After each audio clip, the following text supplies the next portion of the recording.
Aquí hay un ejemplo también que para mí ha sido muy interesante en cómo usamos pravastatina y otras estatinas en pacientes con dislipidemias para evitar un evento coronario. En este hicieron el cálculo de riesgo poligénico con solo 60 SNPs y con esto fueron capaces de discernir en 5 quintiles a los pacientes con riesgo bajo, intermedio y alto. Y la pregunta era, si les damos estatinas, particularmente pravastatina, ¿va a reducir el riesgo de infarto o no lo va a reducir? Y lo que se observó es que en los primeros 4 quintiles la disminución de infartos no terminales francamente no tuvo significancia estadística. Sin embargo, cuando vas al último quintil, en esto sí tuvo efecto la pravastatina que les dieron a estos pacientes. Y visto gráficamente, lo vemos aquí, los pacientes de los 4 primeros quintiles, francamente la reducción fue del 25% de estos eventos no terminales, mientras que en los pacientes del último quintil, la pravastatina redujo el infarto agudo del miocardio hasta 44%. Tal forma que otra vez nos permite predecir si vamos a disparar estatinas a todo el que se mueva o si vamos a hacer un análisis de riesgo poligénico con 60 SNPs y poder utilizar nuestros medicamentos más educadamente. Vamos a la parte de tratamiento. Entonces, en el tratamiento hay 2 estrategias genéricas que ya podemos utilizar y que conviene conocer. La primera tiene que ver con la farmacogenómica, otra vez que se mencionaba hace un momento, en donde tenemos a un paciente con la misma enfermedad, digamos con una arritmia. Y nosotros normalmente, al ver a la población que tiene esa misma enfermedad, los tratamos con el mismo tratamiento. Como dice el libro, esa es nuestra primera lección y así tratamos a nuestros pacientes. Y en realidad lo que podemos ver hoy con la genómica, lo que ya habíamos visto con la clínica, que unos responden, otros medio responden, otros hacen efectos adversos, otros no les pasa nada. Hoy en día con la genómica efectivamente podemos darnos cuenta que había subgrupos dentro de la población que no habíamos identificado y que son subgrupos que corresponden a aquellos que responden bien a la respuesta al tratamiento. Obviamente pues, el medicamento fue hecho para esta población, pero hay algunos que tienen mala respuesta o efectos adversos o francamente no tienen respuesta. Y con una muestra de saliva o unas gotas de sangre podemos hacer esta clasificación de nuestros pacientes y poder dar un tratamiento mucho más, yo le llamo educado, desde luego personalizado. Como en el caso que decía yo al principio del Plavix y el Clopidogrel, en donde con un SNP, que ya conocemos un grupo de SNPs, el paciente no va a responder. Entonces, se recomienda el estudio otro recetario de uso común al que sí va a responder. Otros casos que hemos visto es con el caso, hablando de carne, de la propafenona, donde teníamos pacientes en la terapia intensiva que ya tienen ritmo sinusal, que ya tienen el efecto que esperábamos, pero que no pueden salir de la terapia porque siguen radicárnicos y hipotensos. Y eso nos hemos dado cuenta que son algunos de los amarillos que le estamos dando la dosis terapéutica, pero para ellos esa dosis terapéutica, al ser metabolizadores lentos, está siendo una dosis tóxica. Y entonces está acumulando medicamento mientras lo tienes en la terapia y una vez que nos damos cuenta con una prueba genética o genómica, podemos ajustar la dosis y el paciente sale de la terapia. Y solamente para darnos una idea, en Estados Unidos, en Canadá, en Japón, en Europa, ya se aceptan las mediciones de, las pruebas genómicas ya están de hecho autorizadas, muchas de ellas para medicamentos de uso común. Hay una lista y no pretendo que la lean ni que se la aprendan, pero sí les doy una idea de las enfermedades, de los medicamentos que ya se usan, en las cuales ya se usa farmacogenómica y de las áreas clínicas en donde se usan ya estos medicamentos. Ni siquiera, solamente es para dar una idea de todas las disciplinas clínicas y que desde luego la cardiología está incluida en ellos. Esta es una base de datos pública donde el médico ya puede ver si su medicamento eso no es, y ese QR nada más es para recordarme que al final de esta presentación les voy a compartir mi QR para que puedan tener acceso a los PDFs de los artículos que utilicé para esta presentación, a las figuras e incluso algunos recursos que puede usar el cardiólogo Vargas. Esta es una parte de la farmacogenómica. La otra parte es, otra vez, volviendo a la biología, lo que nos dicen las mutaciones raras. Las mutaciones raras en donde encuentras una mutación rara en un gen y encuentras un efecto que poco común en los lípidos, volviendo a la Y entonces empezamos a diseñar moléculas que puedan bloquear a este gen, que originalmente lo descubrimos porque un paciente tenía estos datos bioquímicos, fuimos a la genómica y encontramos esta mutación. Ah, caray, cuando tiene una mutación en ApoC, disminuye los triglicéridos. ¿Cómo podemos hacer para replicar eso? Y entonces, en este caso, por darles un ejemplo, en este caso en particular, surge la idea, oye, si bloqueo ApoC3, si se da bloqueo al paciente, pues le voy a reducir los triglicéridos y con eso las consecuencias.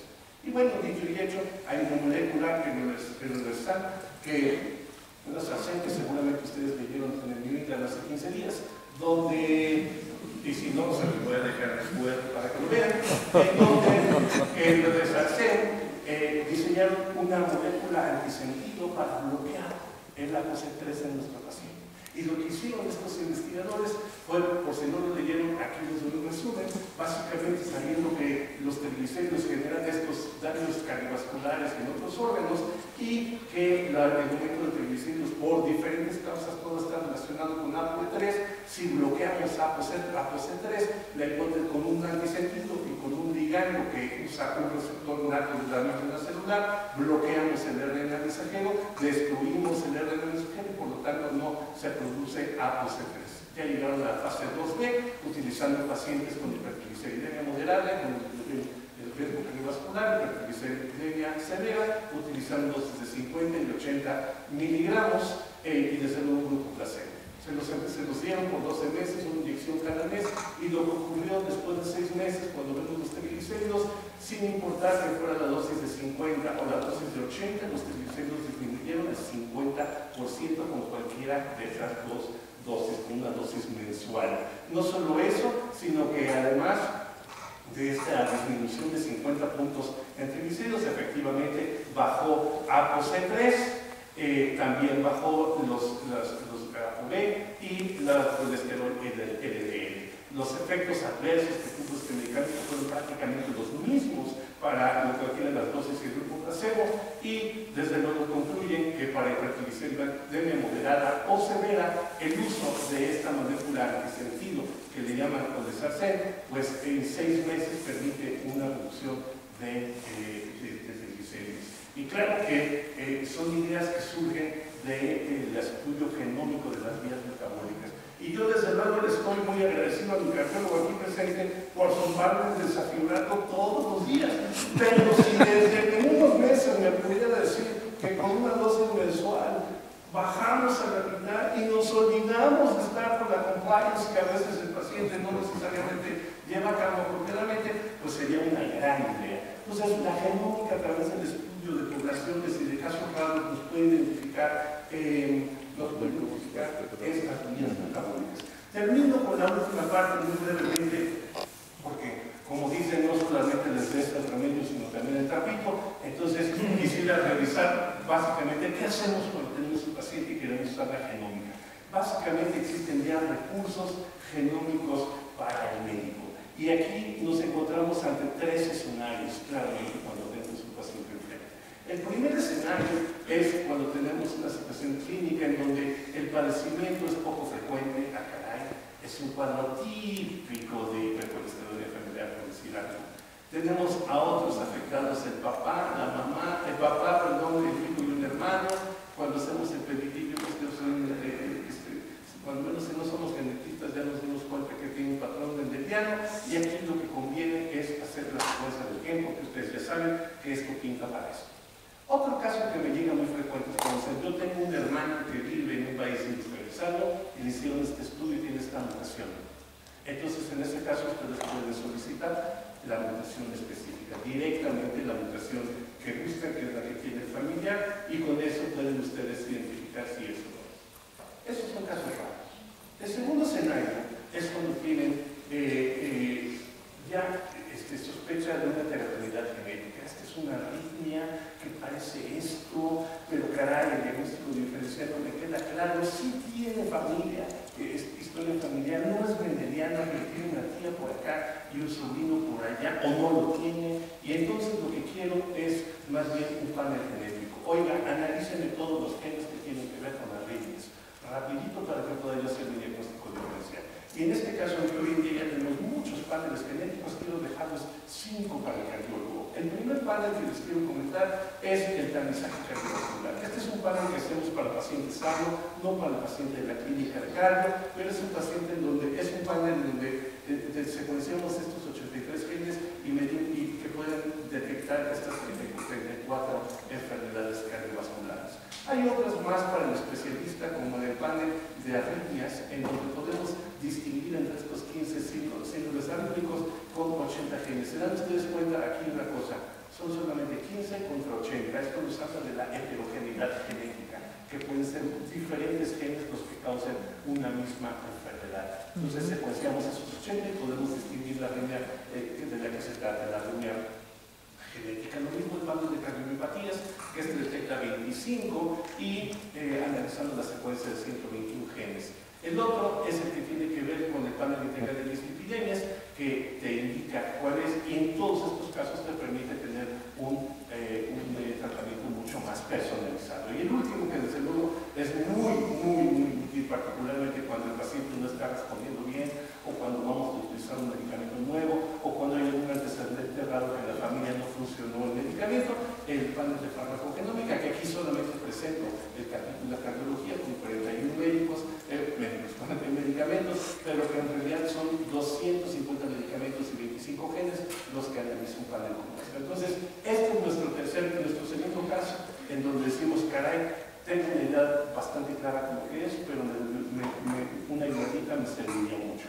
Y el último caso es cuando tengo mi zorra de lo que tiene mi paciente, ya le pasé toda la tecnología encima, ya le eché todo el laboratorio encima, ya le hice todo y no hay una prueba específica para lo que creo que puede tener mi paciente. En estos casos usamos esta secuenciación del exoma completo o del genoma completo. En general, con el exoma completo salimos, el genoma completo aporta solamente 5% más de información útil clínicamente. Pero, y por cierto, hacer esto, un solo gen, cuesta prácticamente lo mismo que este, o cualquiera de estos, o que este. De tal forma que ya no son cuestiones inalcanzables y ya se puede hacer muy fácilmente. Y si tenemos esto, nos permite el acceso a información precisa, el apoyo al manejo, saber el apellido de la enfermedad, el pronóstico informado, porque aunque sea una arritmia, no es lo mismo si hace una arritmia por fibrosis auricular que una arritmia por una cardiopatía que puedo yo tratar. El acceso a ensayos clínicos, porque hoy en día en el mundo ya los ensayos clínicos no van por nombre de la enfermedad, sino por genoma, por genes. Entonces el paciente se puede sumar a ensayos clínicos y lo tienen caracterizado genómicamente. El consejo genético, porque si tienes una arritmia, por ejemplo, absoluta dominante, la mitad de sus hijos tendrán la enfermedad. Y reduce gastos y hay mejores protocolos de investigación. Bueno, en resumen, la medicina genómica ya es una realidad. La variabilidad genética influye directamente en el riesgo de desarrollar enfermedades cardiovasculares. 1. 2. La medicina genómica ya permite descubrir nuevos mecanismos moleculares de la enfermedad humana y facilita el diagnóstico y el tratamiento oportuno. Importante, el diagnóstico temprano y el tratamiento oportuno. 3. Las puntuaciones de riesgo poligénico ya comienzan a ser una realidad y predicen el riesgo genético individual a padecer enfermedades cardiovasculares. La farmacogenómica, por su parte, adapta a los tratamientos farmacológicos al perfil genético del paciente para mejorar su eficacia y seguridad, que es una de las recomendaciones de las realidades que ya marca la American Heart Association. Y finalmente, los recursos genómicos para el cardiólogo, para el internista, son cada vez más comunes y fortalecen el diagnóstico y el tratamiento personalizado. Y como ofrecí, voy a compartir los PDFs que utilicé para esta ponencia, pero también voy a compartir los paneles que tenemos en nuestro laboratorio, no como un comercial, sino que para que ustedes puedan empezar a ver que esto ya es tangible, dónde está, cómo se hace, etc. Y con esto termino, les agradezco su atención, muchas gracias y con esto les doy.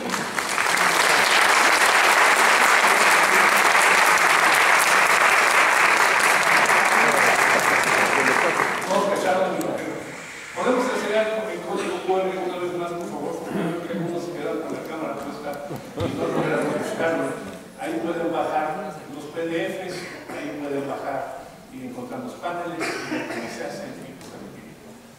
¿Listos? Muchas gracias a todos por su atención nuevamente.